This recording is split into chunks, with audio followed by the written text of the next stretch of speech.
नमस्कार। हमारा देश और पूरा विश्व आज कोविड-19 की चुनौती का सामना कर रहा है। कोविड-19 अभी खत्म नहीं हुआ है। ऐसे में हमारा फर्ज है कि हम सतर्क रहें। इसलिए जब तक दवाई नहीं तब तक कोई ढिलाई नहीं। कोरोना से बचाव के लिए जरूरी है नियमित रूप से हाथ धोना, मास्क पहनना और आपस में उचित दूरी बनाए रखना। याद रखिए, 2 गज दूरी, मास्क है जरूरी। खांसी, बुखार या सांस लेने में कठिनाई होने पर हेल्पलाइन नंबर 1075 पर संपर्क करें। बच्चों, हिंदी की कक्षा में आपका स्वागत है। मैं राजेश कुमार दुबे, उच्च माध्यमिक शिक्षक, शासकीय उच्चतर माध्यमिक विद्यालय सूरजनगर भोपाल से। बच्चों, आज हम कक्षा 11वीं विषय हिंदी की पुस्तक वेतान भाग 1 में संकलित आलो अंधारी पाठ का अध्ययन करेंगे।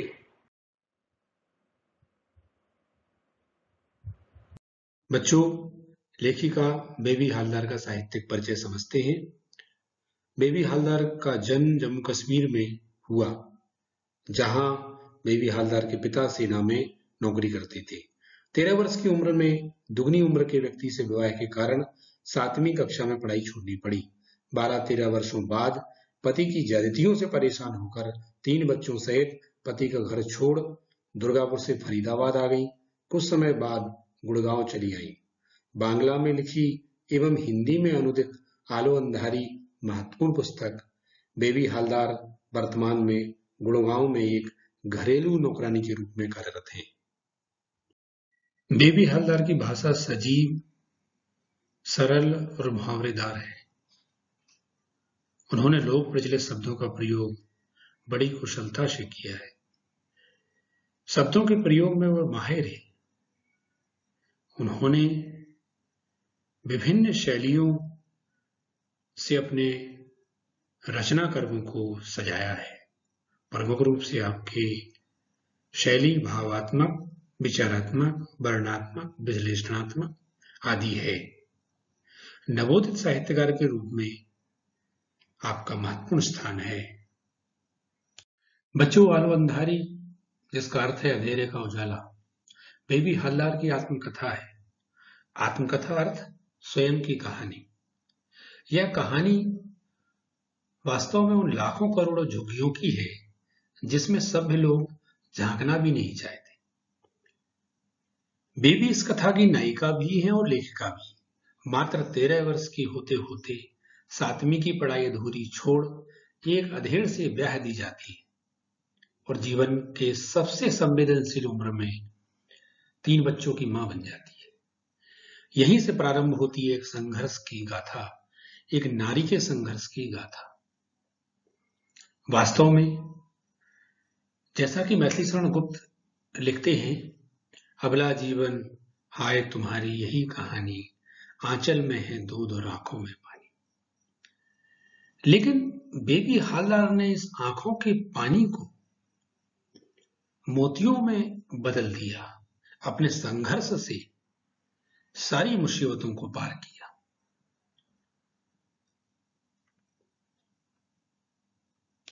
बेबी पति की ज्यादतियों को बर्दाश्त न कर शुरू करती है एक ऐसी यात्रा जो ना तो उसने पहाड़ों पर की, ना समुद्र तट पर और ना ही स्टडी रूम में बैठकर।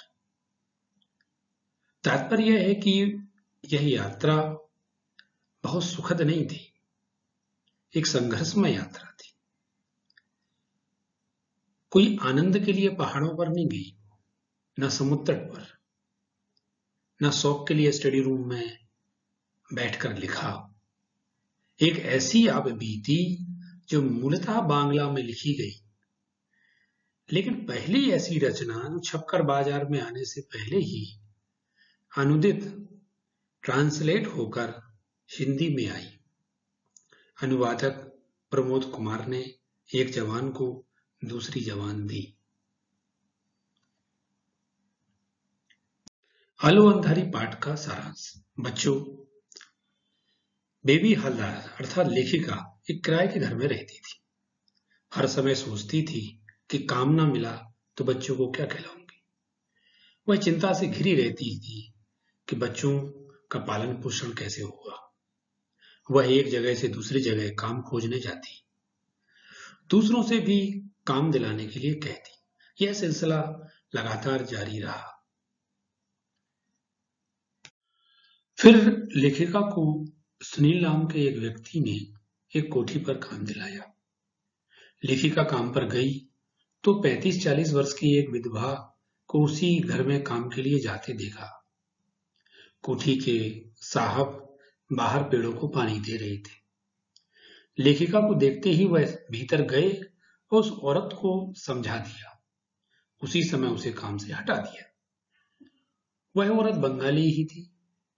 बाहर आते ही उसने लेखिका को भला बुरा कहा, गालियां देना शुरू कर दिया।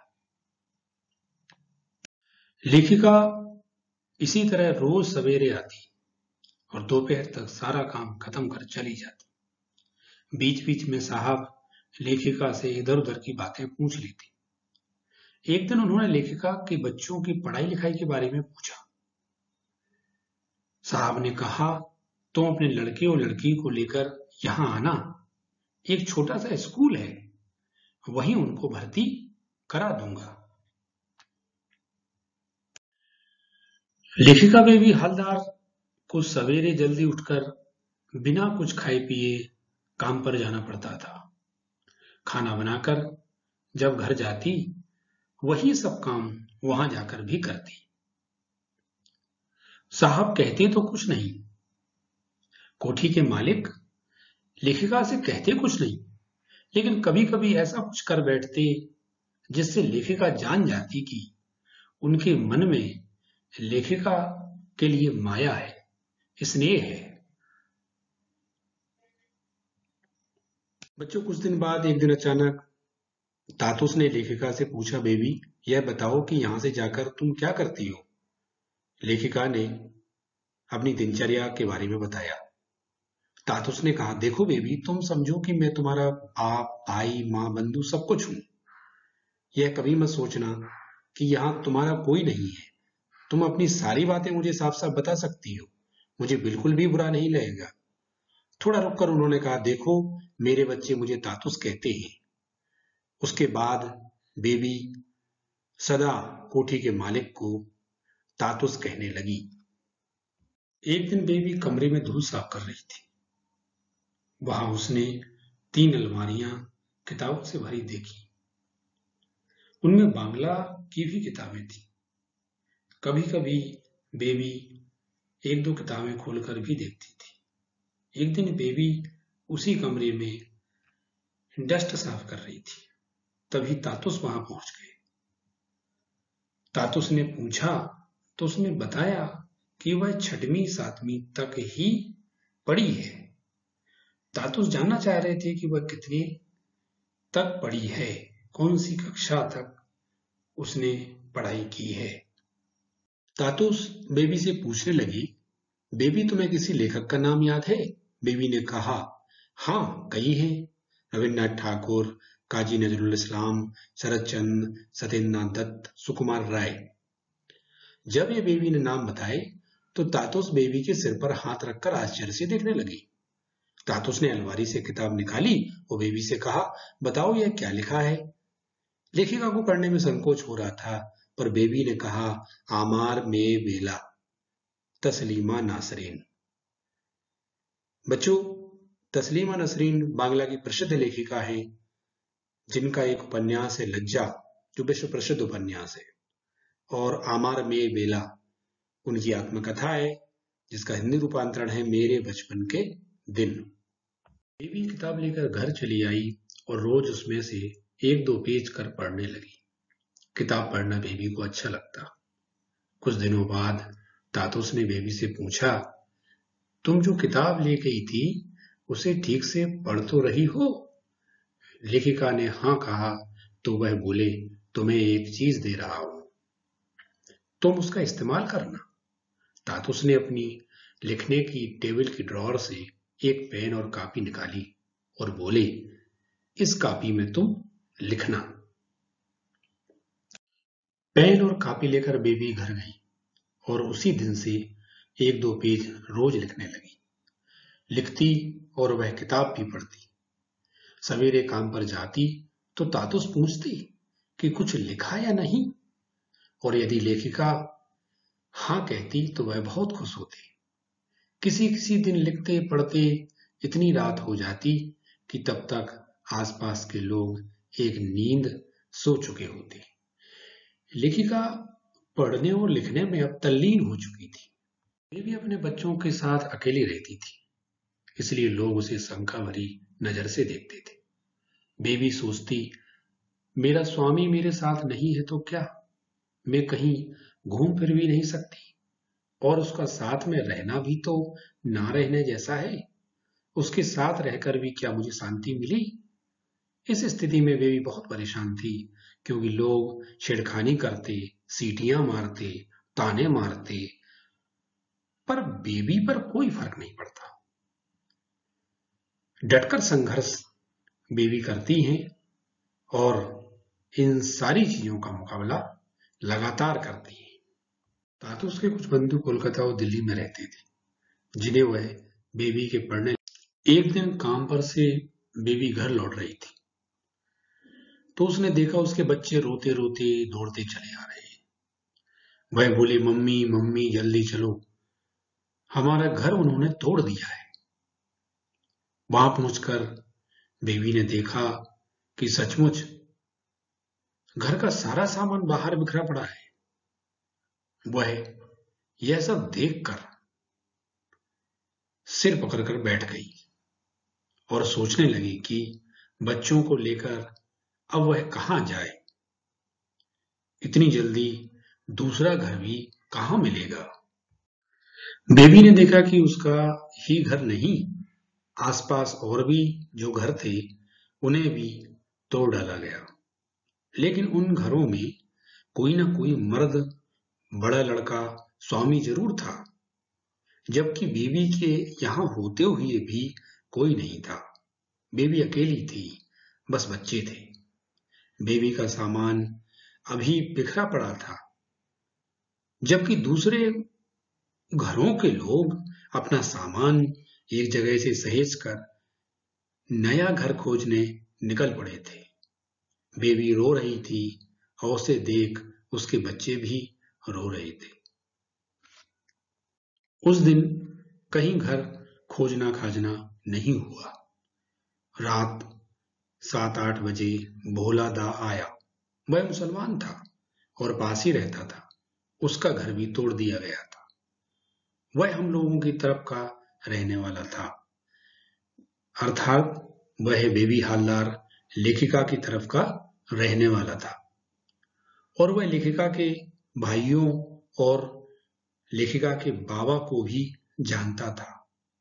वह लेखिका के बच्चों से बहुत स्नेह करता था, उसे लगाव था। भोला ने कहा, इस तरह बच्चों के साथ रात में तुम अकेली कैसे रहोगी? सवेरे भोलादा ने कहा, तुम जहां काम करती हो वहां के साहब से बात करके देखो ना। बेबी ने सोचा, ठीक ही तो कह रहा है। तातुस एक ही बार कहने पर तैयार हो गए। उन्होंने छत पर एक कमरा बेबी के लिए खाली कर दिया। इसके बाद बेबी खाना वाना अन्य कार्य सभी अपनी मर्जी से करने लगी। किसी को कुछ भी कहने की जरूरत नहीं होती। तातुस ने एक दिन कहा, देखो बेबी, इस घर में पहले भी कई औरतें काम कर चुकी हैं, लेकिन तुम जैसी कोई लड़की अभी तक मुझे नहीं मिली। वह फिर बोले, देखो, तुम यह कभी मत सोचना कि तुम यहाँ बस काम पर लगी एक लड़की हो, या यह घर किसी और का है। इसे तो अपना ही समझना। मेरी कोई लड़की नहीं है। मैं तुम्हें अपनी लड़की जैसा मानता हूं। इस घर में बेबी को सुख ही सुख था, आनंद ही आनंद था। फिर भी कभी कभी उसका मन उदास हो उठता। 2 माह से उसे अपने बड़े लड़के की कोई खबर नहीं मिली थी। तातुस शायद यह समझते थे। उन्होंने बेबी से बड़े लड़के के बारे में पूछा। बेबी ने बताया, उसके लड़के को काम के लिए उसके घर के पास ही में रहने वाले लेकर गए थे। बेबी को ज्यादा जानकारी नहीं थी, पर उसे यह पता था कि उस घर के मालिक की दवा की दुकान है। कुछ दिन बाद बेबी अपने लड़के से एक दिन मिलने गई तो देखा वह बाहर पौधों में पानी दे रहा है। उसे लगा कि वह वहां ठीक से नहीं है, लेकिन वह कर भी क्या सकती थी। अपने भाई बहन को देखकर वह बहुत खुश हुआ। उसके पास से बेबी जब चलने लगी तो वह उदास हो गया। बेबी ने सोचा उसे अब उस घर में नहीं रखूंगी, जैसे भी हो उसे अपने पास ही रखूंगी। बच्चों, एक दिन तातुस ने बेबी को बुलाया और कहा, बेबी तुम अपने लड़के को वहां से ले आओ जहां वह लड़का काम करता था, क्योंकि वह दूसरों के घर पर काम करता रहेगा तो उसका जीवन बर्बाद हो जाएगा। तातुस ने कहा, मैं एक शिक्षक हूं, मैं नहीं चाहूंगा कि बेबी एक बच्चे का जीवन इस तरह नष्ट हो जाए। बेबी तुम आज ही जाकर उसे ले आओ। बेबी उसी दिन जाकर अपने लड़के को ले आई। बच्चों, कहानी आगे बढ़ती है और कुछ समय बाद तातुस के छोटे लड़के अर्जुन दा के दो बंधु भी वहीं रहने लगे। अर्जुन दा के वे बंधु भी बहुत अच्छे थे। वे बेबी को स्नेह करते, आदर करते थे। बेबी के बच्चों को बुलाकर खूब बातें करते। एक का नाम सुखदीप और दूसरे का रमण था। अर्जुन दा बहुत कम बोलते थे। सुखदीप दा भी बहुत कम बातचीत करने वाला था। रमण दा बिल्कुल अलग था, खूब बात करता, हंसी ठिठोली करता। इससे बेबी को खाने की कई चीजें बनाना आदि सीखने को मिला। रमणदा और सुखदीप दा के आने से घर में थोड़ी चहल पहल बढ़ी। घर में रौनक बढ़ने लगी, लेकिन कुछ समय के लिए, क्योंकि जल्दी ही उन दोनों ने काम पर जाना शुरू कर दिया।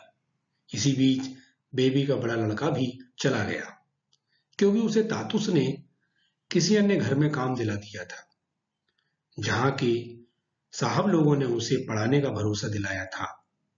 लेखिका का छोटा लड़का और लड़की देर से घर लौटते, क्योंकि अब वह बड़े सरकारी स्कूल में जाने लगी थी।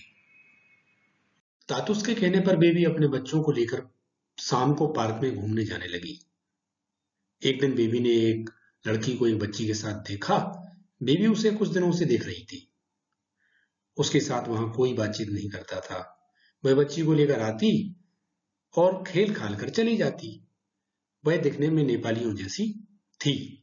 बेबी की उत्सुकता बढ़ी और बेबी बात करना चाहती थी। बच्चों, पार्क में जो लड़की बच्ची के साथ आती थी उसका नाम सुनीति था। सुनीति बचपन से अनाथ थी। कुछ दिनों के बाद सुनीति कहीं चली गई और उस बच्ची को लेकर उसकी मां पार्क में आई। सुनीति के ना रहने से बेबी ने पार्क में जाना छोड़ दिया। जितना समय वह पार्क में बिताती थी उतना समय बेबी ने पढ़ने लिखने में दिया।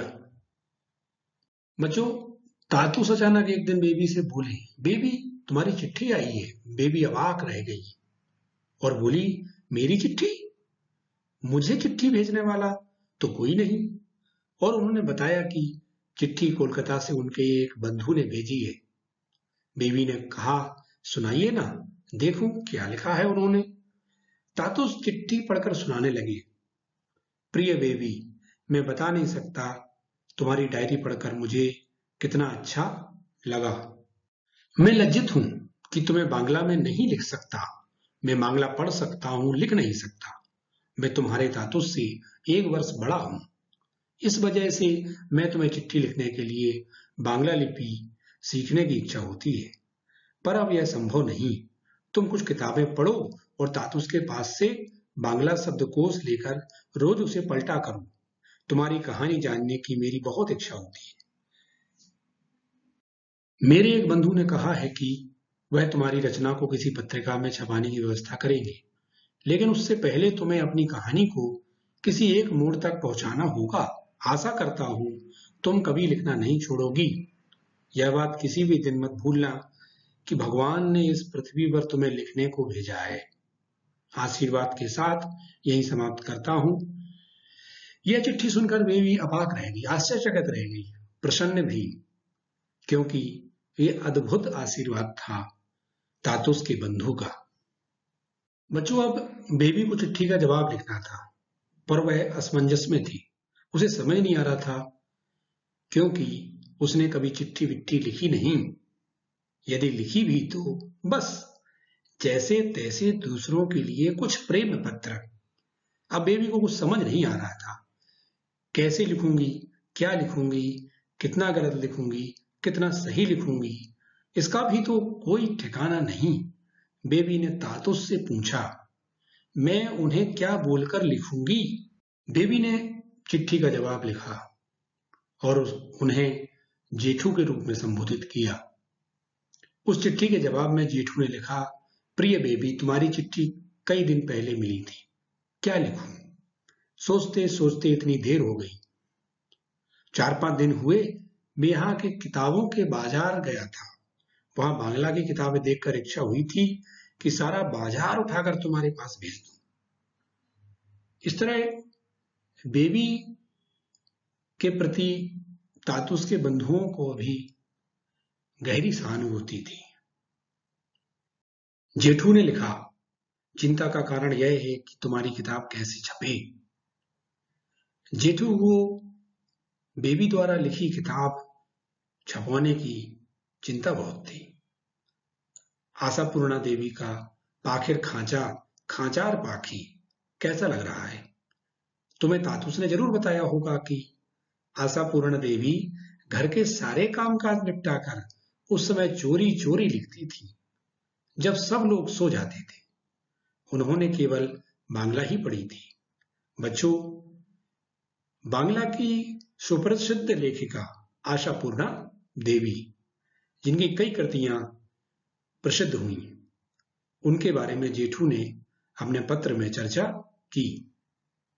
जेठू आगे लिखते हैं, तुम दूसरी आशापूर्णा देवी हो सकती हो। यह बात मेरे मन में बार बार आती है। तीसरा खंड कितना आगे बढ़ा, मेरा प्यार लो तुम्हारा जेठू। जेठू लगातार बेबी का उत्साह बढ़ाते और प्रोत्साहन देते। कहानी आगे बढ़ती है और बेबी से एक दिन उसके बाबा मिलने आते हैं। बाबा अर्थात बेबी के पिता।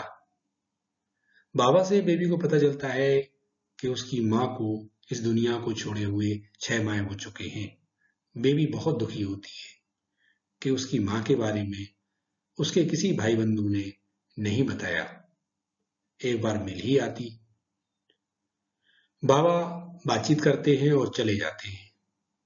पहले जो बाबा बिल्कुल भी बेबी की खोज खबर नहीं लेते थे, अब कभी कभार बेबी से फोन पर बात कर हालचाल पूछते हैं।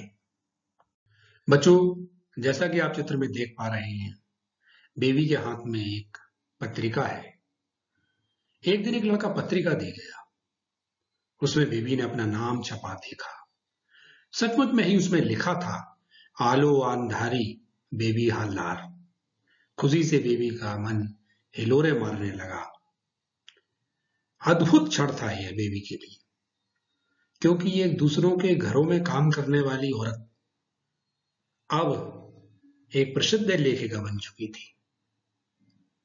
कहते हैं कि जो विपत्तियों से हार नहीं मानता, जो संघर्ष में टूटता नहीं है, अंततः वो जीतता है। संघर्ष में विजय थी। सचमुच ही आज बेबी हालदार बहुत खुश थी। मन सागर हो रहा था। अब बेबी के पांव जमीन पे नहीं थे। देखो देखो, एक चीज बोलती बोलती ऊपर अपने बच्चों के पास पहुंची।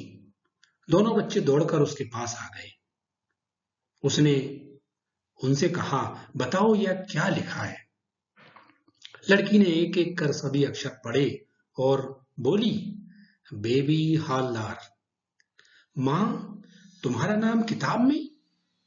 दोनों बच्चे हंसने लगे। उन्हें हंसता देख उसका मन खुशी से और भी भर गया।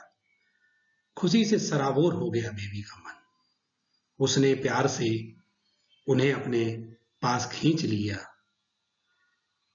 वास्तव में यह बिंब और चित्र अद्भुत है, क्योंकि यह खुशी के वे पल हैं जिसमें बेबी ने जीवन भर संघर्ष किया था इन्हीं पलों के लिए। बच्चों, पाठ को समझने के पश्चात आपको अभ्यास प्रश्न हल करना है और अपनी अभ्यास पुस्तिका में लिखना है। पहला प्रश्न है, पाठ के किन अंशों से समाज की यह सच्चाई उजागर होती है कि पुरुष के बिना स्त्री का कोई अस्तित्व नहीं है? क्या वर्तमान समय में स्त्रियों की सामाजिक स्थिति में कोई परिवर्तन आया है? तर्क सहित उत्तर दीजिए।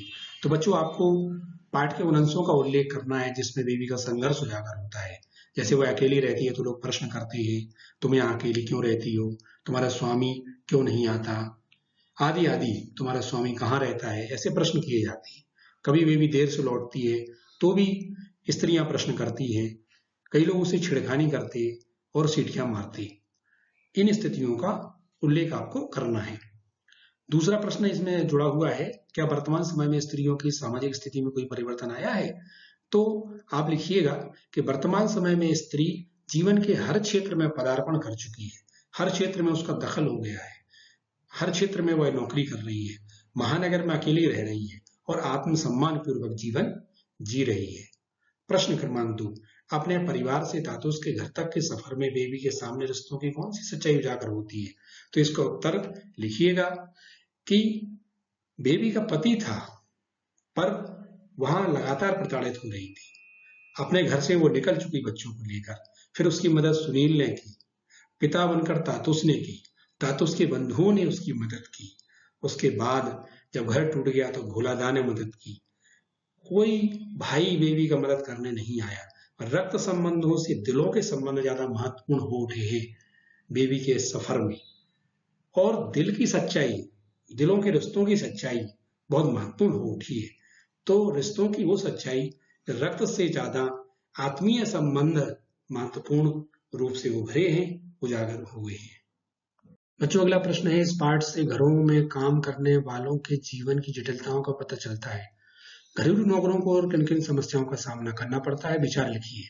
तो इस पर आपको लिखना है कि घरेलू नौकरों के जीवन में आर्थिक अनिश्चितता बनी रहती है, उनकी आय कम होने के कारण उनको गंदी बस्तियों में किराए से रहना पड़ता है, उनकी बच्चों की शिक्षा आदि भी उच्च स्तर की नहीं हो पाती है, इसके साथ साथ उनके साथ अशिष्टता का व्यवहार किया जाता है, आदि आदि समस्याओं को आपको विस्तार से लिखना है। अगला प्रश्न है, आलो आंधारी रचना बेबी की व्यक्तिगत समस्याओं के साथ साथ कई सामाजिक मुद्दों को समेटे, किन्हीं दो मुख्य समस्याओं पर अपने विचार प्रकट कीजिए। तो आलो अंधारी में बेबी के साथ जो घटित हुआ कि पति के होते हुए भी वह अकेली रहती है क्योंकि पति अत्याचार करता है और उसको छोड़ के बेबी बच्चों के साथ निकल जाती है। तो एक है परित्यक्ता स्त्री की स्थिति, इस पर लिखना है। दूसरा है गंदी बस्तियों में रहना, ये भी मुख्य मुद्दा है। आज भी हमारे समाज में जब समाज अपना विकास कर चुका है तो गंदी बस्तियां बनी हुई हैं। इन दोनों बिंदुओं पर आपको विस्तार से लिखना है।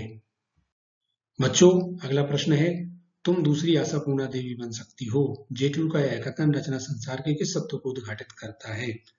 तो आपको लिखना है, परिस्थितियां चाहे कितनी ही विकट क्यों ना हो, मनुष्य इच्छा शक्ति से अपने लक्ष्य को प्राप्त कर लेता है।